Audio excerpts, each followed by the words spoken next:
Alexandra Levine welcomes you to the Alexandra Levine Live Podcast. Today, we've got a packed show, from breaking news to informative topics that will keep you well informed.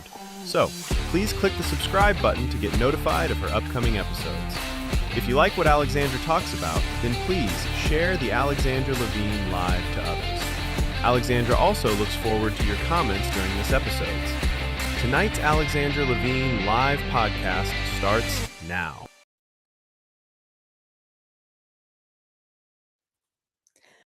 Good evening. I'm Elena Barbera, and I'm filling in for Alexandra Levine tonight. Sorry if you're disappointed, but I'll do my best to not keep you bored.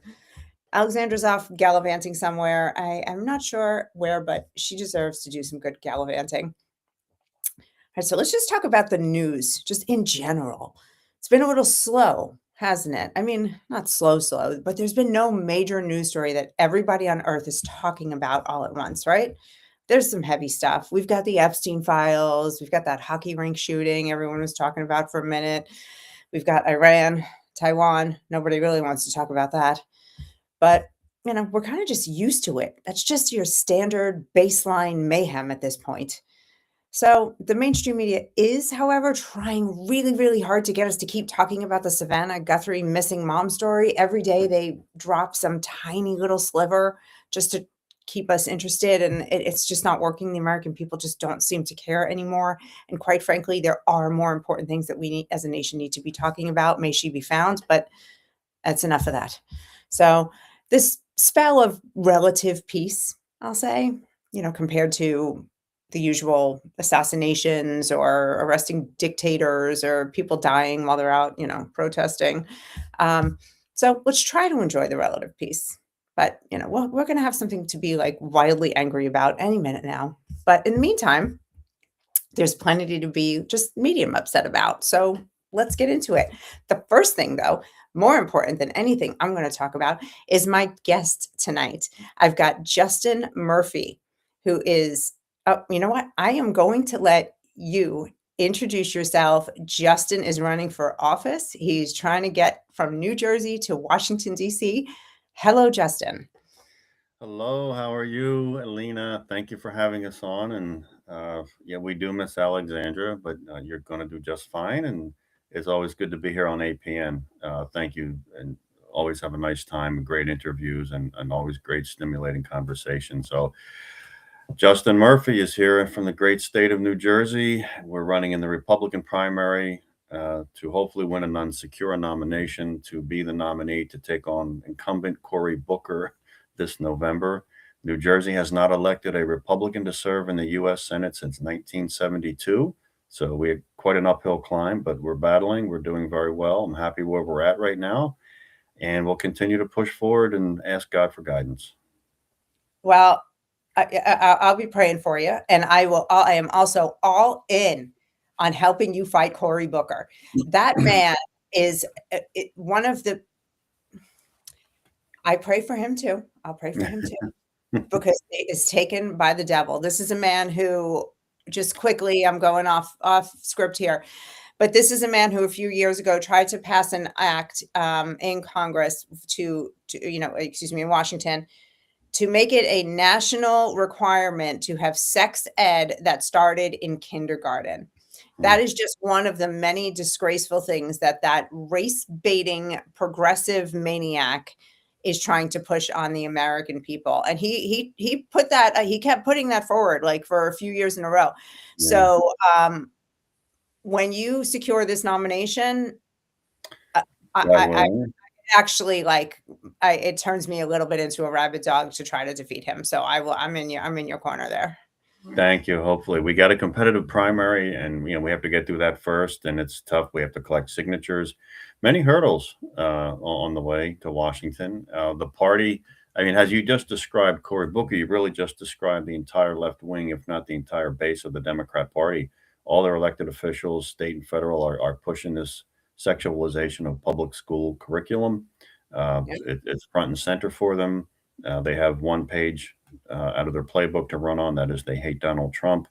And we all know what they're trying to do by inflicting a full-blown culture war on America and American parents and parental rights and the parent-child relationship. And just bad. You really have to look back and see how far off the rails that party has gone. They are really, really just they're dangerous at this point. It's not just like they have a crazy set of ideas because they, in too many cases they hold political power. And I tell people the solution is to get them out of office. They have to be defeated at the ballot box. They cannot be the people who pass our laws, govern our country, run our schools, and enact the rules and regulations that our businesses operate under. They cannot do that. Yeah, I couldn't agree more. I couldn't agree more. Fortunately, there's still an awful lot of people in the country who don't see it the way we do, and I can't wrap my Right. head around how that's still possible, but here we are. Let's get into my first story that I'm dying to talk about. So the man formerly known as Prince Andrew was Mm. arrested by British authorities today. So after the latest Epstein files dump happened, which was just last week, there was, more information came out about his relationship with Epstein. Now, there's been, a lot swirling around this man for a long time. There was the Virginia Giuffre accusations, which he paid her off for. Had his title stripped already. He already, has lied about his relationship with Epstein and when it stopped, but it didn't. I mean, it's just there's so much around this guy. He just is humiliated the royal family. And I personally, there are haters. I don't hate the royal family. I like these people. But let's start with this photo. I want to get your reaction to this photo from Pam Bondi's testimony in front of the House Judiciary Committee last week. Justin, can we get Justin up here too? Can we both be here with the photo?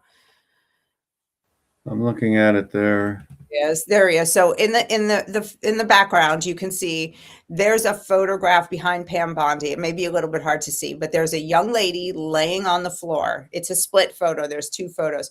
She's laying on the floor, and that is Prince Andrew kneeling on the floor over her. And one of the images, he has his hand on her abdomen, and the other one, he's looking up at the camera.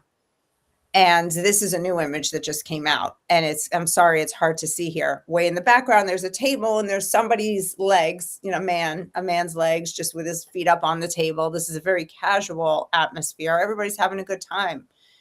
Prince Andrew looks perfectly comfortable. Like it's not his first day wherever they are. It's a creepy photo. As a woman, this is a creepy photo. What do you think? I presume she's a minor. That's why her face is blocked out. Yes. Yeah, see, this is, look, I think right now we know what Epstein is and was.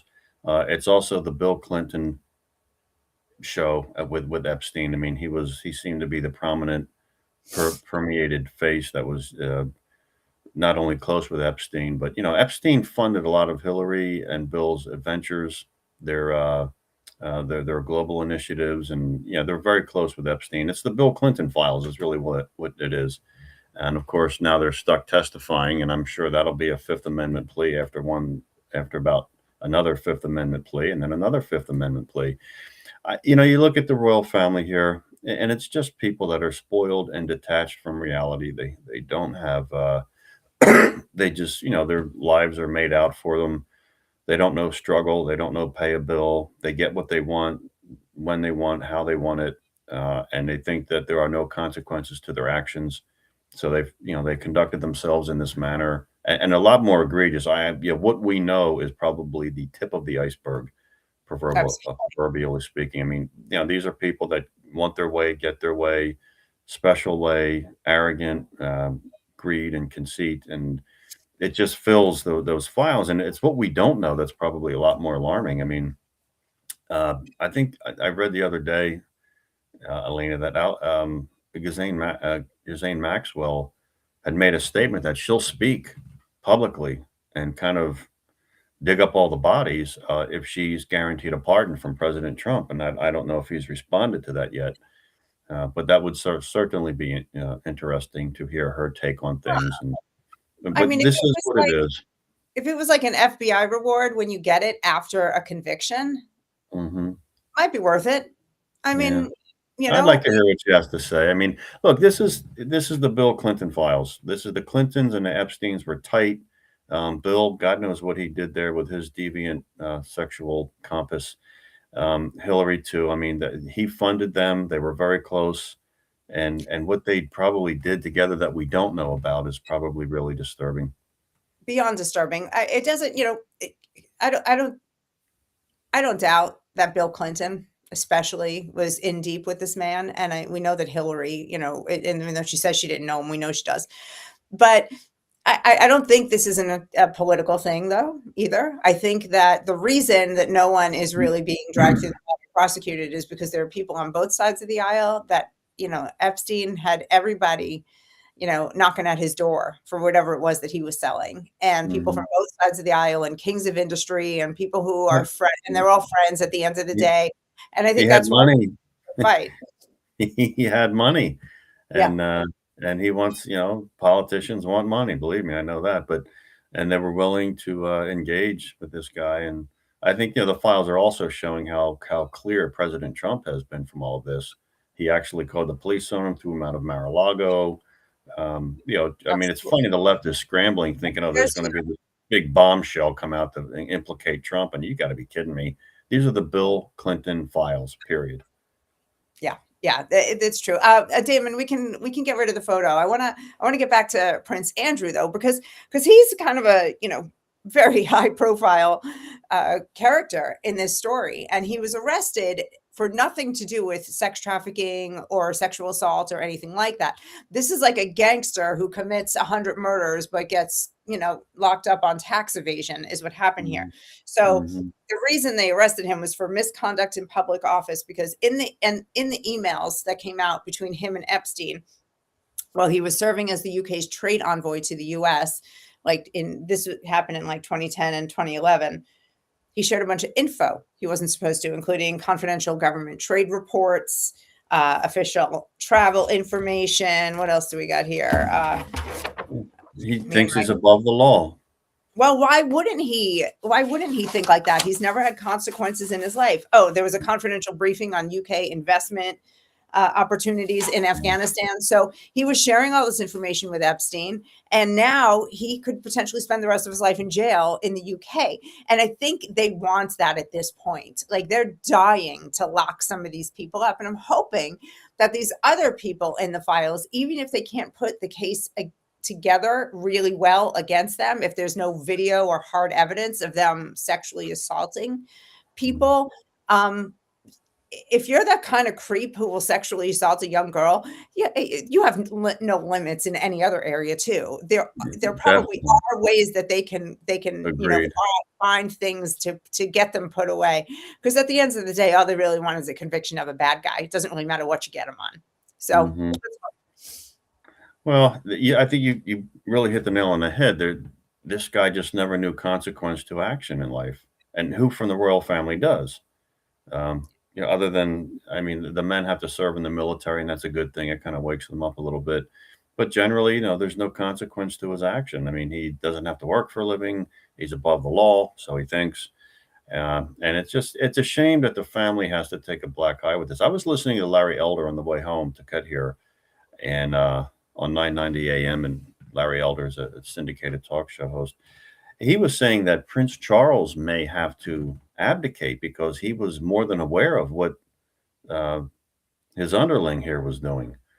So Prince, or not Prince Charles, King Charles, would have Charles. to abdicate the throne, possibly because he was aware of what Prince Philip had just been arrested for, and was aware of it, knew of it, didn't do anything about it. I don't know if it goes that far. I So don't know if they're really he was upset about it. aware of the sexual crimes, or aware of Aware um, of aware of the misconduct the potentially. misconduct. Oh, that's Yeah. interesting. That's interesting. Yeah. So Yeah, just I to I save don't I don't face. know if it goes that deep. I mean, it's funny when you look at the royal family, it's like, you know what? You've thrown your country away to Islam for the most part, at least the southern part of it. So what is it you're gonna be king and queen of? I You know. know? I mean, it's like, what are you gonna be, king and queen of the world? I mean, this England is in very bad shape. And Mr. Starmer is just the wrong leader. They need a Margaret Thatcher again. They need their own version of Donald Trump. They've let immigration basically destroy the southern part of their country. And at this point, in my opinion, Elena, we'll see Muslims in southern England ask for an autonomous zone, formally recognized, if not outright, just a different separate country. And and England, I don't know, what do you do at that point? Are you going to just decide? Do you have the political will to deport all of them? Probably not. Probably So it's not. a real mess. It's a shame to see. It's horrible to see, but it's the reality. Well, while we're on the topic of things that are horrible to see, let's switch gears to a similar track, though. Can you pop up photo number 2, please?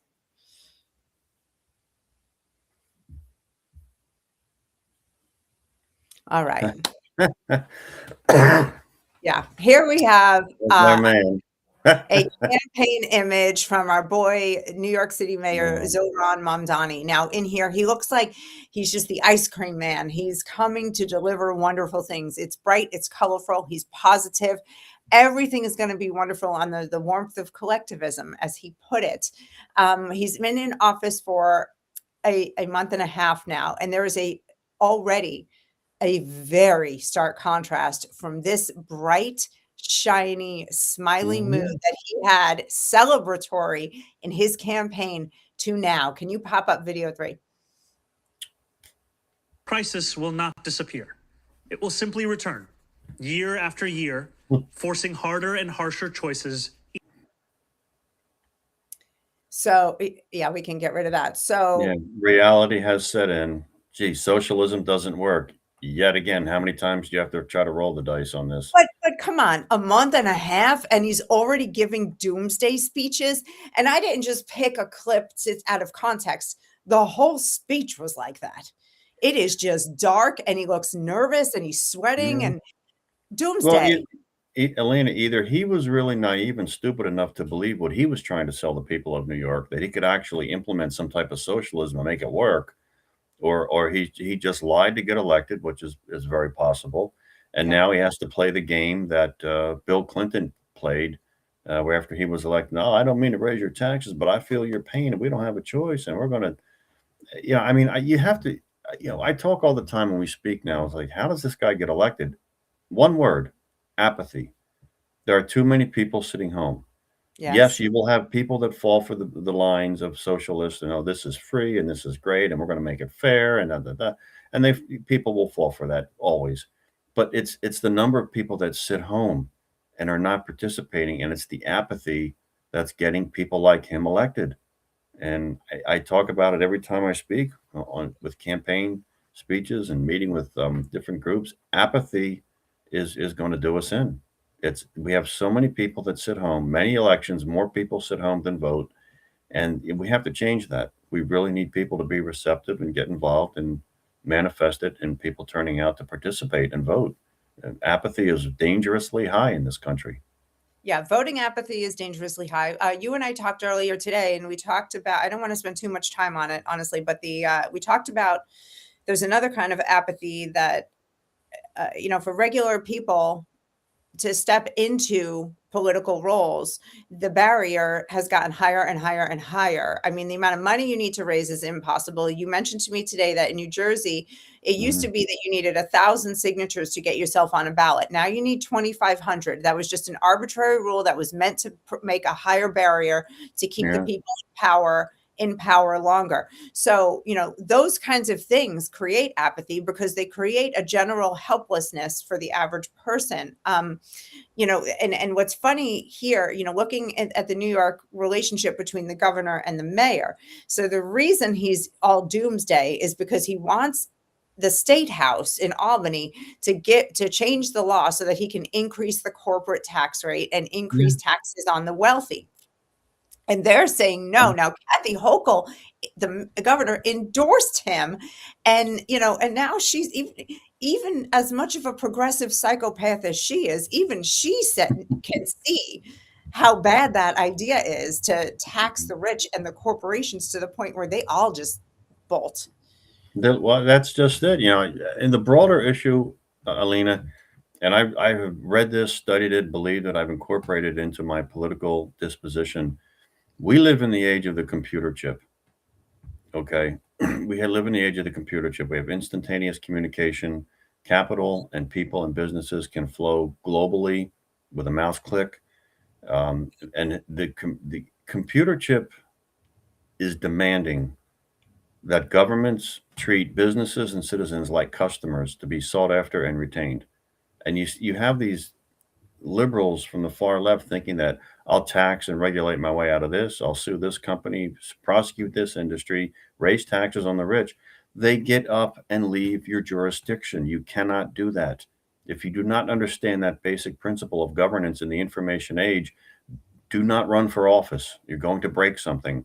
I mean, you look, I mean, globally, countries with lower tax rates perform better economically.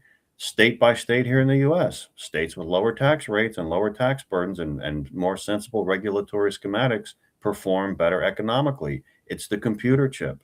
People, capital, businesses, they can all float around the globe with a mouse click. They can get up and move. They don't have to stay here. You know, you left the Northeast. Do you know how many people have done that? You know how many Yeah. people have left? California has lost, I think, millions of people in the past couple of years.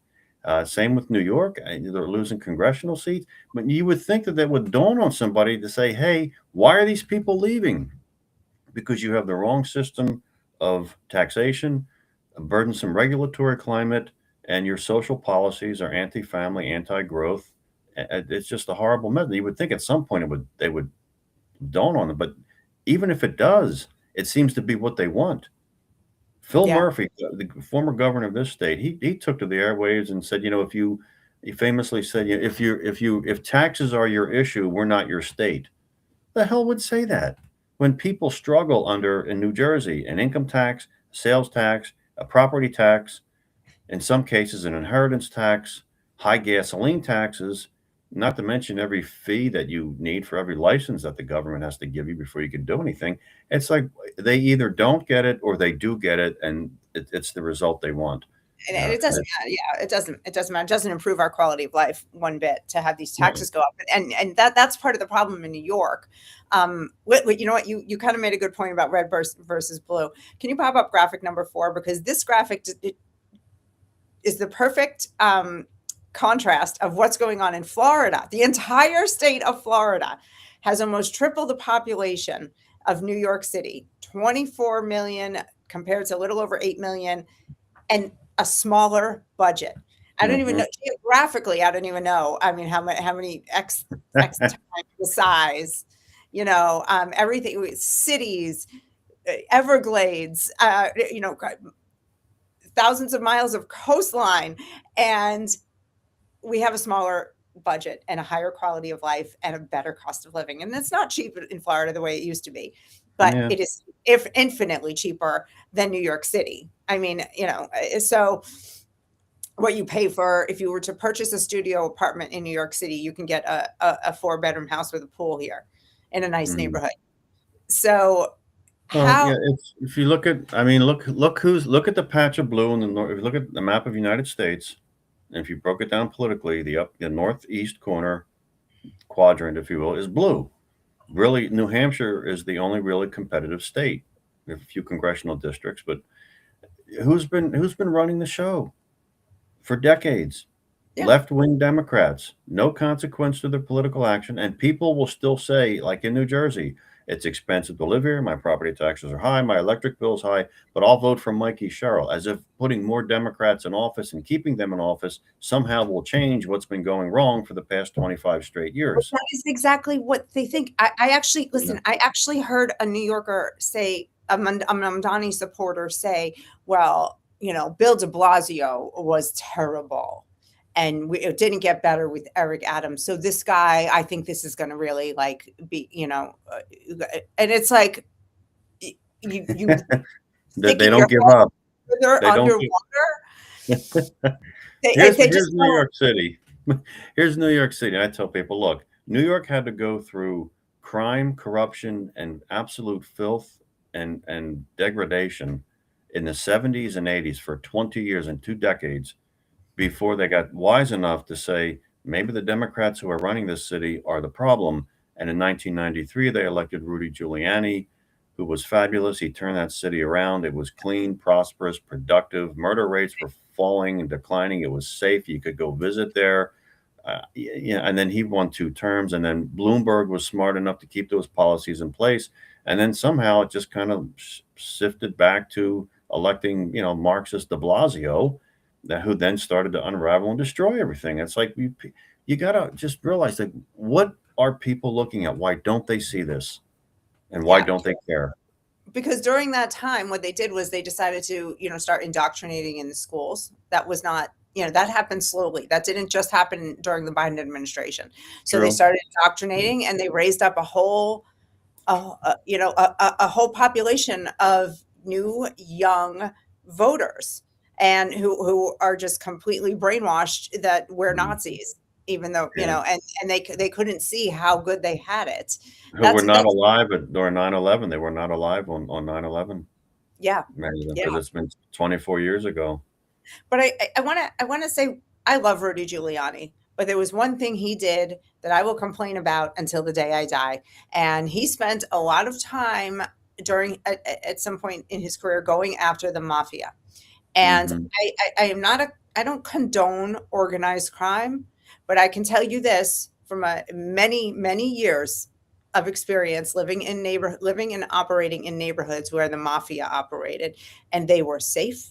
And they were clean, and they were a de facto police force, and they didn't take any garbage from anybody. And when he cracked down on them and they pulled out, they were taken out, he left a vacuum. And the police didn't do the same job. And then at that same time, all the anti-police indoctrination came, and the mafia, if they were still there, that wouldn't have survived the day either. You know what I mean? They would have had the police on their side. So he created a real problem. And now we're in a place where Mamdani it just nixed a plan to hire 5,000 new NYPD officers. And he's going to be, with the ones that are there, he's going to be shifting resources and putting, doing the whole send the social worker thing and training 911 operators to stay on the phone with you for a while to see if you need a social worker or a cop. So Rudy started that problem.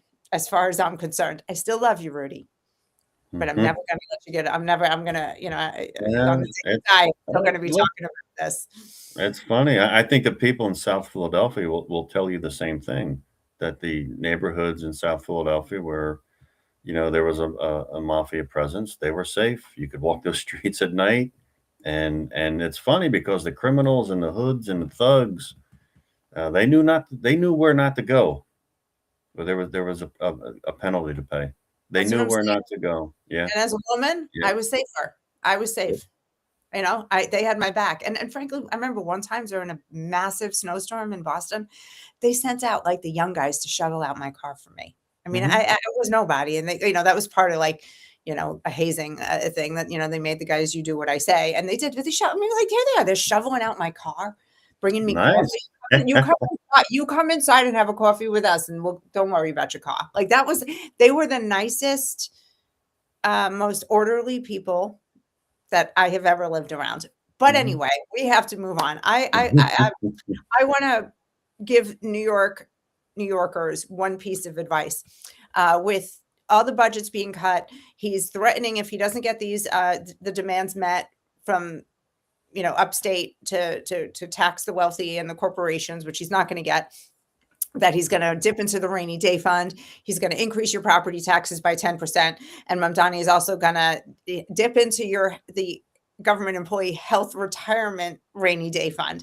So even, all you people with all of your pensions, good luck with that. So there's a way to solve the problem for him. You can pop up graphic number 5. If you just once a day call this phone number, you will save your city's budget. Every day, the ICE tip line, 866-DHS-2-ICE, deport all the illegal aliens out of New York City, and you will save billions of dollars every year. You'll help your mayor, you'll help yourself. You might even get that free bus ride you voted for. The free bus ride. Yes. Do your part, save your city, save your country, call ICE. And we've got more on ICE. We'll be right back after the break.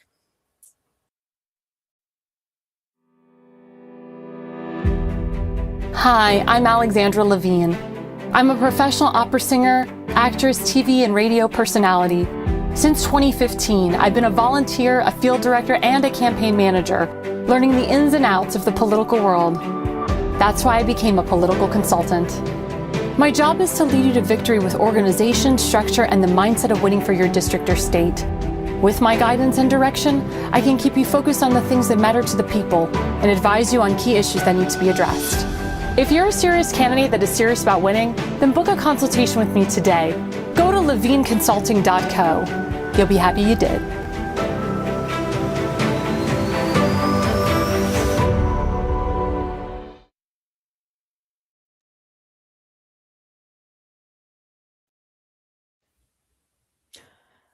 We're back, and Seth Eisenberg from the Conservative Corner is here. What's up, Seth? How are you guys doing? How's Seth? We're doing great. We're doing great. All right. Well, you know I what? was just listening to the mob thing before you went to break. Yeah. I agree. They kept neighborhoods clean, kept the city clean, and I mean, don't get me wrong, they're criminals. They're bad people, but they only were bad people to other bad people. Yeah, that's true. That's true. They didn't. That's true. Either you were a civilian or you were involved. If you were a civilian, they didn't mess with you. You had nothing for them. There's nothing they could get from you, so they didn't mess with you. Yeah. And they did keep things orderly. Yeah. And even when they shook people down for protection, they protected them better than the cops do. I'm sorry. It's better than the government does. The government makes me pay them for protection, and they don't protect me. So, you know, or at least in cities, in blue cities here in Florida, I do feel, you know, that the sheriff's department and the local police are better. And my federal government is protecting, the military is protecting me. So I mean, no insult there. But in a city like New York, where they're told to stand down, or Minneapolis, where they're told to stand down, you're paying for a service you're not getting. You did get it when the mafia shook you down. Anyway, let's move on. So, kids leaving school to go on ICE protests. We've all been watching this now for a few weeks, watching teachers bring children out into dangerous situations. And some teachers are having in-school ICE protests. I saw one with 4-year-olds. So this is widespread from pre-K up to high school. And on Monday, there's a Palm Beach County here in Florida didn't close their schools for President's Day. There's only a few counties in Florida that stayed open. They were one. And 4 high schools went out together in a big ICE protest. And a kid got hit by a car at a protest. He's all right. He's going to live. Thank God. But I was waiting for that to happen. And I'm sure you were too. What do you think about that, guys? Seth, jump in. I was reading up on that because I wanted to make sure I wasn't speaking out of ignorance like I normally do. But the Supreme Court said that, your First Amendment rights don't end at the school doors. You're allowed to do, you can protest as a student. You can, voice your opinion. But there's a caveat. As long as it doesn't interrupt the school or school functions, and the school has the final say. So while these kids are saying, well, it's my First Amendment right. Yes, it is, as long as the school says, hey, it's acceptable. Now, if the school says it's acceptable and they allow this to happen, then I want to make sure that all the students that are out there protesting have straight A's. They're not missing any work. They've done everything they're supposed to do. They have no disciplinary issues, and missing that school is not going to affect them. And I guarantee you, based on just in Maryland where this happens, where some of the counties have only a 40% proficiency in reading, these kids can't afford to miss that much time in school. They need to be back in the class and learning. These teachers need to stop worrying about looking like the most woke person in the school and do what they're paid to do, and that's teach. That's right. And there's yelling, cussing, and doing this to cops. You're not teaching them anything. This is ridiculous. They're children. They need to be led. And when they can't be led, they need to be held accountable. It's that simple. It is that simple, but there's something else to it. Justin, in many school districts, it is the law that, you can't take the kid off the school property without a parental permission slip being filled out, as in, so are they opening themselves up to liability? But they should. I mean, they should be. First of all, they don't have the right to impose on the child what the child should be protesting and not protesting. Seth, you're right. Get back in the classroom. Do what you're being paid to do. Well, you're not doing it well, by the way. And you don't bring these kids, you don't subject them to a potentially dangerous situation. We know how ICE raids can unfortunately go because they're criminals, hardened criminals, gang members. There's confrontation. You don't bring a child into that. That's endangering the welfare of a child. Not to mention, you're being paid to teach the child, keep them in school where they're safe and known. You don't drag them out. There's just so much wrong with it. But it is just an extension of the Marxist doctrine to damage the parental right of parents, damage the parent-child relationship. And that is what this is what this all is. They want to turn kids against authority, against parents, against the government. And this is what they do. And until there's a severe consequence, they'll keep doing it. Unfortunately. Yeah. Unfortunately, like, and hopefully the child being hit by a car will wake at least some teachers and principals up to saying enough. And there are some signs of hope here. So in Manassas, Virginia, 300 kids were suspended today from Woodbridge High School after they had an ice walkout. So 3-day suspension. In Mustang High School in Oklahoma, Cool. 122 students got in-school suspensions after ditching class for an anti-ice protest. And then also in Palm Beach, where the kid got hit by the car, this father, pop-up video 6, went in and took care of business. They had a ICE protest on campus that was friendly and was supposed to be safe for the average. This is for school. This isn't for kids shouldn't be involved in that shit. This is for learning. I have to leave work because while I'm working, I have to worry about what you're manipulating my kids into listening to. It's bullshit. It's fake media. I want my son out of here now. Can you call him up here and get him out of here? That's the way to do it, folks. Hell yeah. That's the way to do it.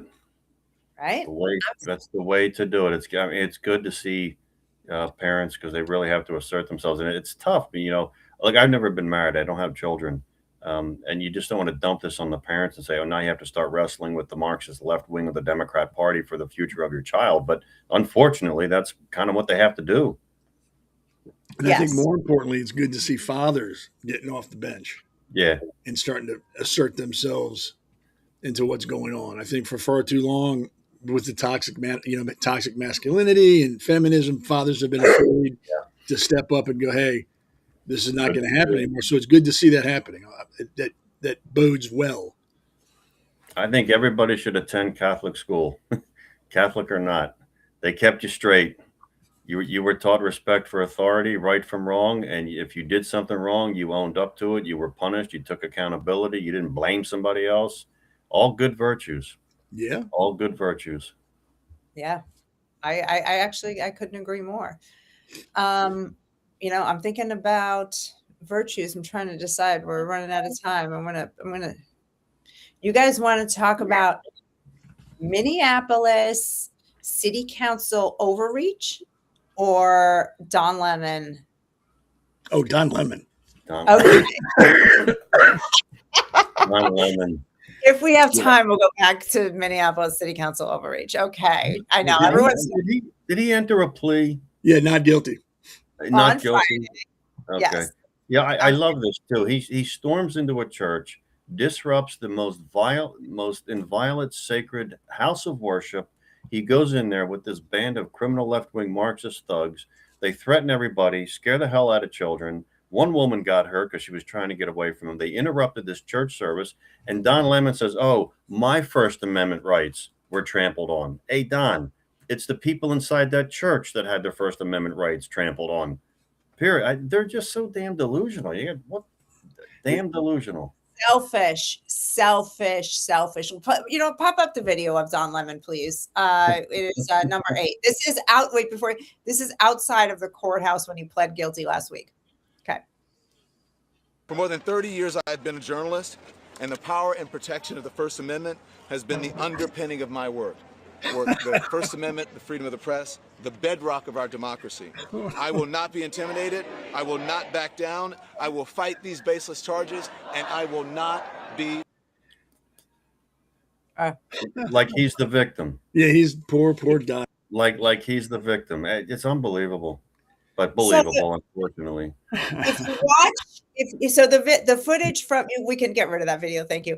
The footage from the city's church day. If you watch it, it's still on his channel. His lawyers have probably told him, keep it up. It'll make you look guilty to take it down. And everybody's got it already anyway. So it's all the lead up. He's like, we're going to do this. I can't tell you what we're going to do, but we're going to do this. I can't tell you what we're going to do. So there was so much evidence to make the conspiracy charge stick, the conspiracy to violate rights.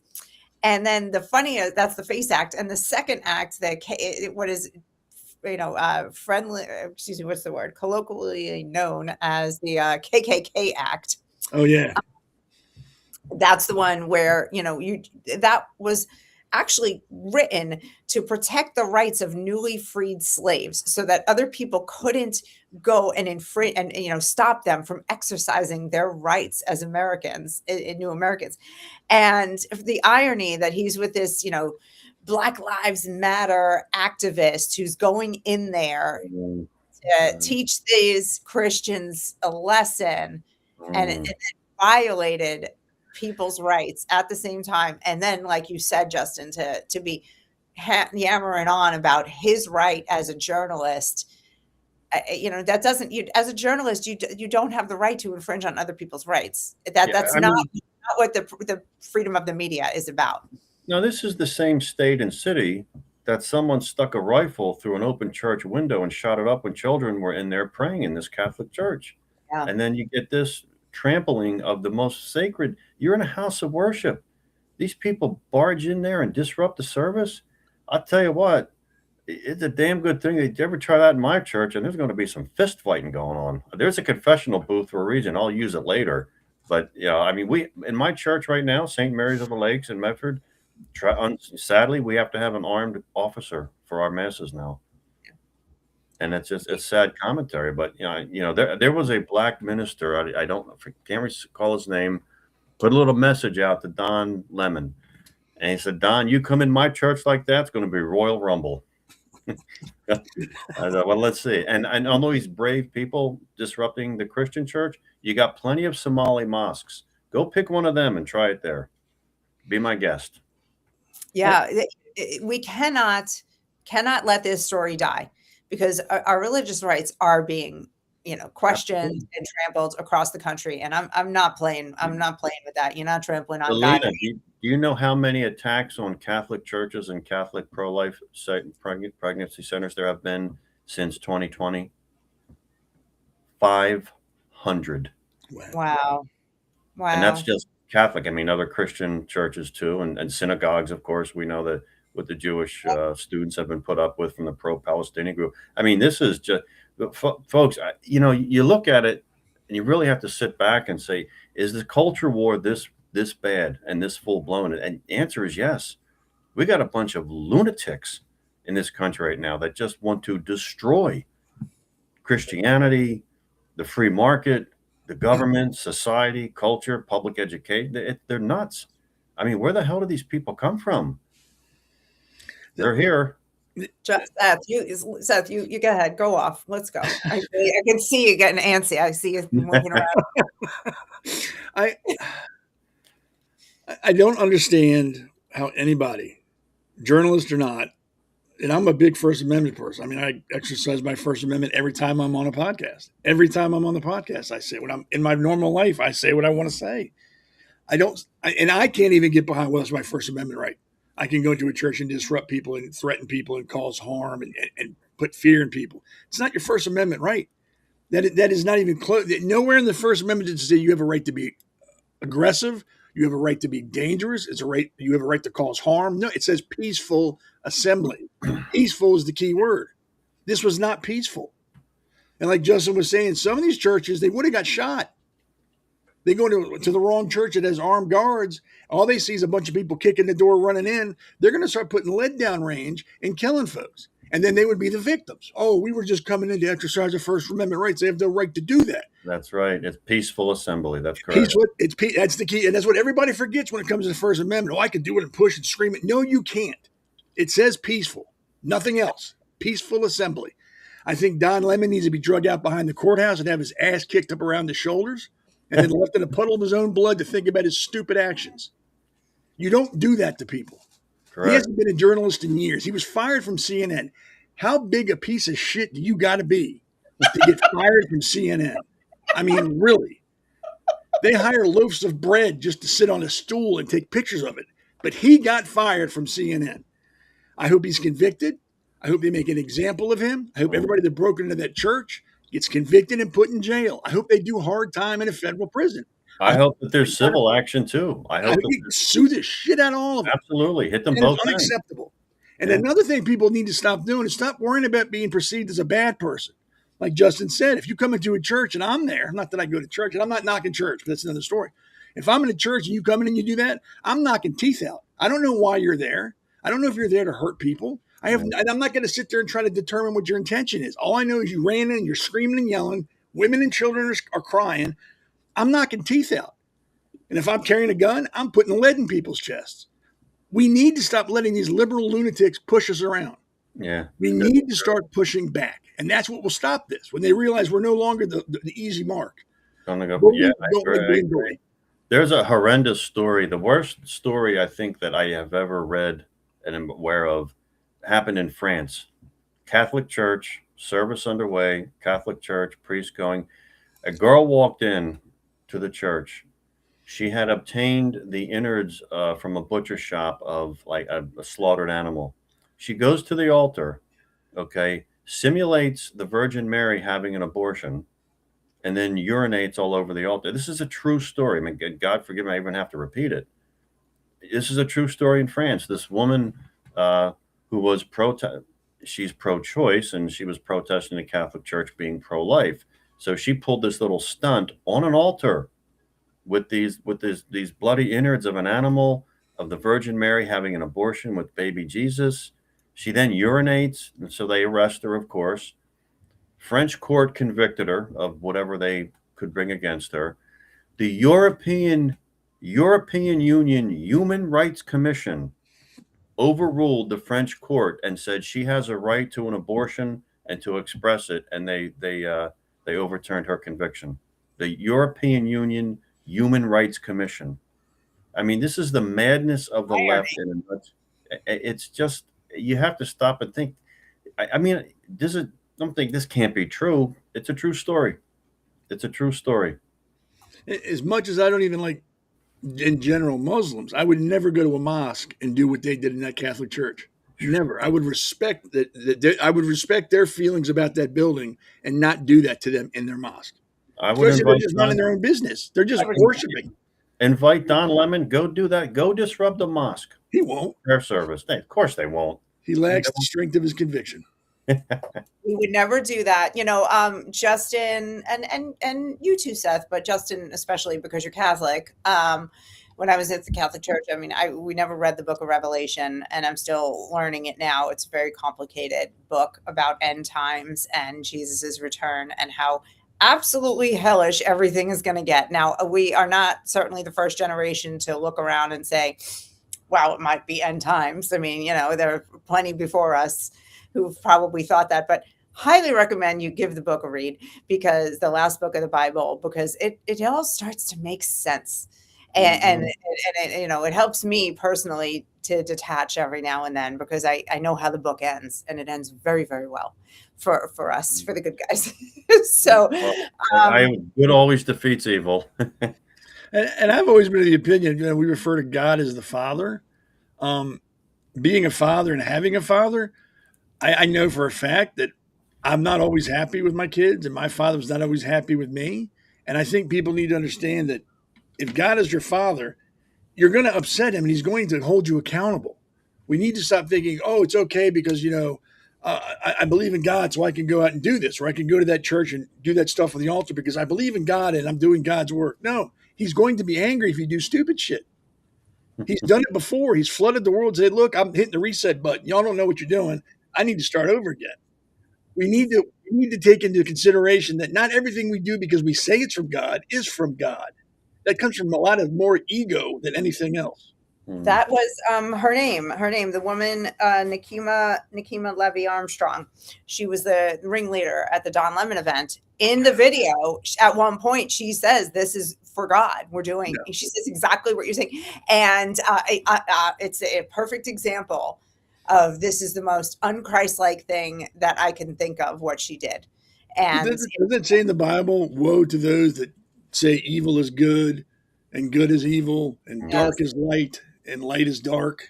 Isn't there a passage about that? Yeah. Like pretty predominant? Like it's like people know that one? There absolutely is. And there's also about paying your taxes and following the government, because all leaders are appointed by God. And, we have to follow the law, whether we like it or not, as Christians anyway. But I want to give you guys something to smile about. Okay. Please. So do you guys enjoy Schadenfreude? Are you familiar with Schadenfreude? It is a German word that means finding pleasure in someone else's misfortune, which is not a very nice thing. But we're gonna do it anyway. So Seth just cannot wait. So Barbara Lee, who was a congressional rep for many years, from 1998 to 2025, I have. And she is now the mayor of Oakland, California. So she is at the top of one of America's stinkiest garbage heaps. And she's wildly progressive. She was one of the ones with Cory Booker who wanted to teach sex ed to kindergartners. They were in on that together. That's how much I love this lady, you can imagine. Anyway, here's an example of a quick one of her best ideas from the debate when she was running for mayor. Can you pop up number 9, please? You're calling for a $50 an hour federal minimum wage. That's 7 times the current national minimum wage of $7.25 an hour. Can you explain how that would be economically sustainable for small businesses? You have 60 seconds. All right, so $50 minimum wage. Yeah. She gave a terrible answer. I'll spare you. I didn't even include that clip. It was as bad as you can imagine. It was like an AOC nonsensical answer. Anyway, she won the mayor's race. She was sworn in May of 2025. As of January 1st, 2026, the new minimum wage in Oakland, California is $17.35. Unless you work in a hotel and you don't have health benefits, it does go up to $25 there. I want to just paint the picture of this woman so you can really schadenfreude this all the way and enjoy her. She also has soft on crime policies, all the progressive, usuals. And on Monday, while City Hall was closed for President's Day, her office was broken into, like just somebody just shimmied into City Hall, shimmied open the mayor's office door, stole a set of keys, and stole the mayor's city-issued SUV. Poetic justice, but you can't get number 10. better than that. Yep, there's her parking spot with no SUV in it. And they'll never learn. They'll never hold the criminal accountable. The far left thinks that society is failing the criminal, and they don't hold people accountable for what they do. It's systemic racism or whatever else they come up with, and that's just no matter what you do, they just don't. Their mindset on things is so backwards and inside out and upside down. It's incredible how they even function. But the sad part that so many wind up in elected office in this country. Seth, earlier before you come on, I said the reason that people like Mom Donnie are elected, apathy. Oh yeah, definitely. Yeah, definitely. No argument from me. People don't educate themselves on candidates on either side. They just look for that letter after the name. RD, RD, RD, RD. That's all they care about. Mm-hmm. That's why I wish they'd pass a law where you couldn't put that on a ballot, where you just had to put the name and the position they're running for, not their affiliation. That way people would have to look into the candidate and educate themselves. Mm-hmm. I would love that, but it'll never happen because both parties realize most people just vote down line. They don't even look at the name. So that'll never happen. But I would love to see that happen just because I think a lot of people, especially on the Democratic side, would be shocked. Like he said, what? They support what? That's crazy. But it'll never happen. Yeah. I think we can. Yeah, I don't know. I don't know that that would actually help. Like, I don't think it would make people any less lazy. I think, feminists would vote for the lady name, and, other people would vote for the cultural name that didn't sound the least white name, or, I don't know that it would help. I am an eternal optimist, so. Yeah, right. Yeah. All right. We only got a couple of minutes left, so we're gonna do a speed story. Speed. How about image 11 real quick?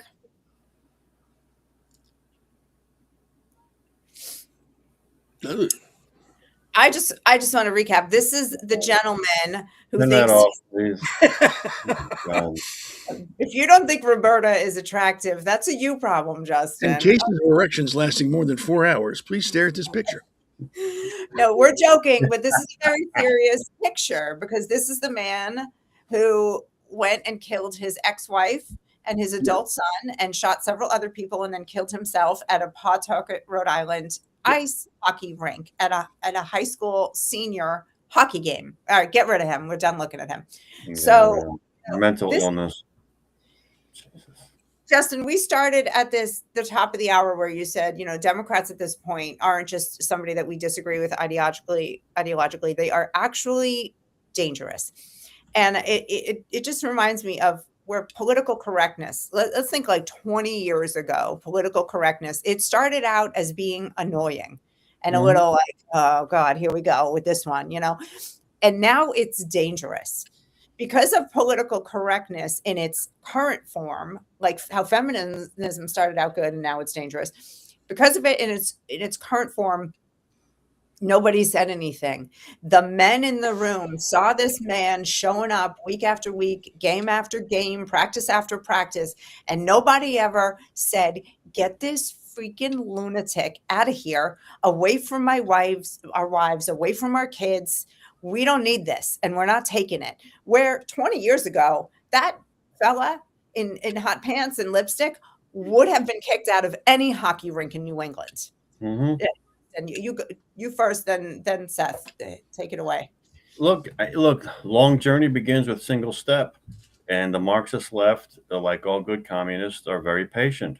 And they know that one fell swoop is not really reasonable for them or practical. So they chip away. They're very patient. They'll wait 20 years until this becomes normal, and then try to inculcate culturally what's now the new norm and what was wrong 20 years ago.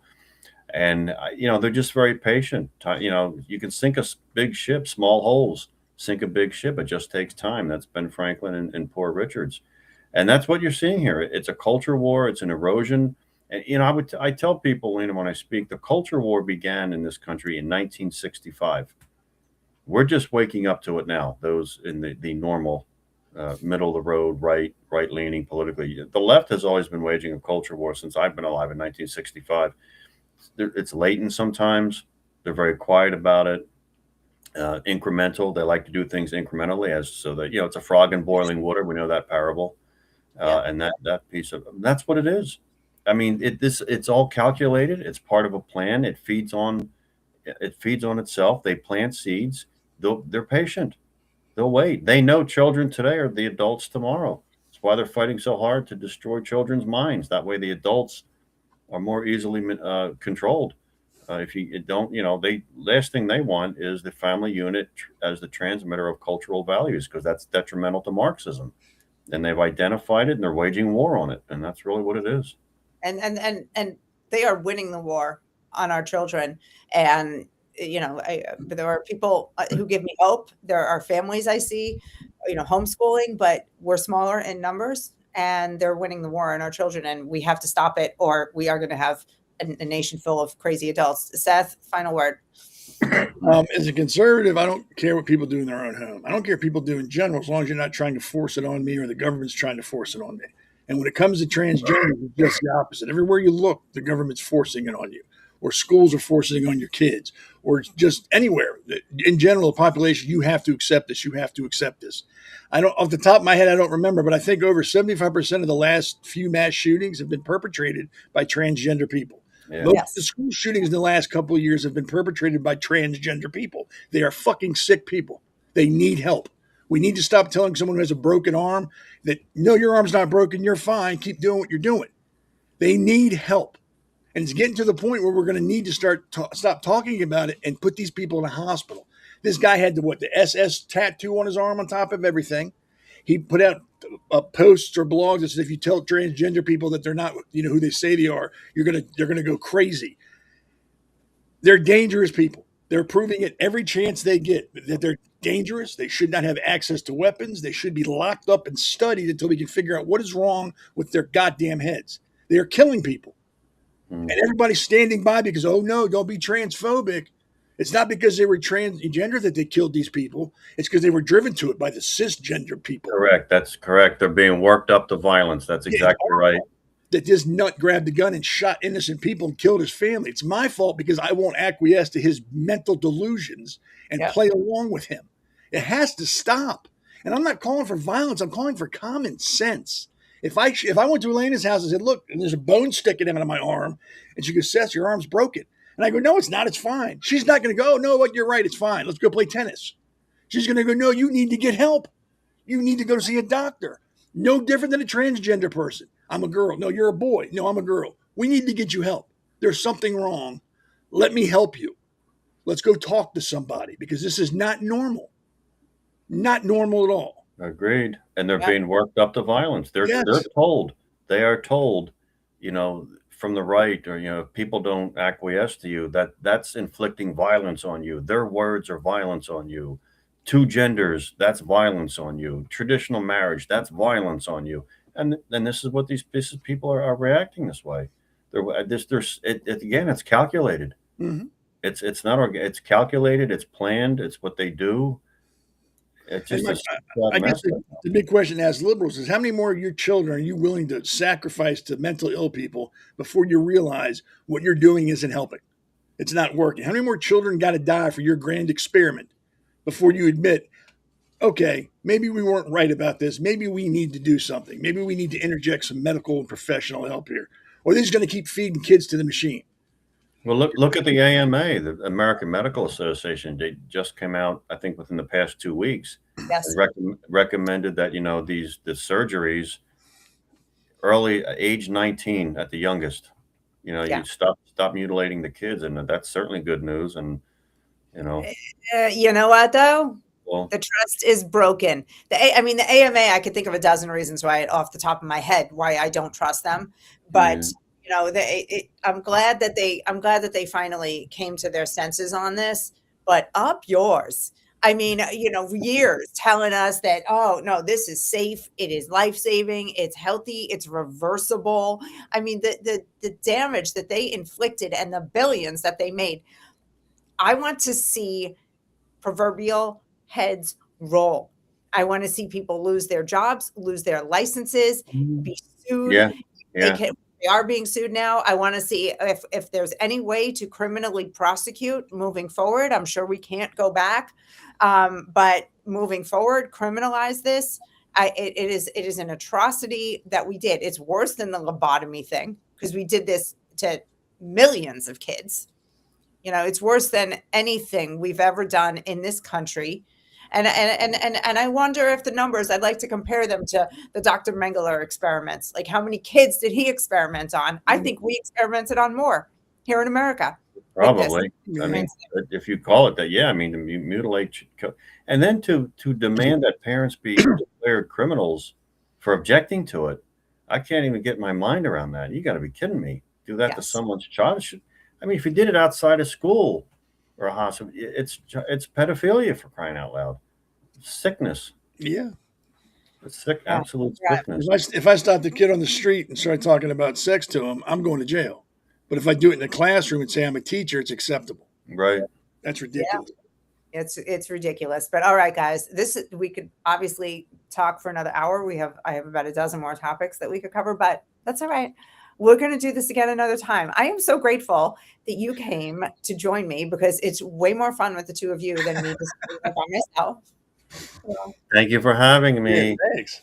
Yeah, and then we're gonna just go around real quick. Justin, tell us who you are. Where can people find out about your campaign and contribute?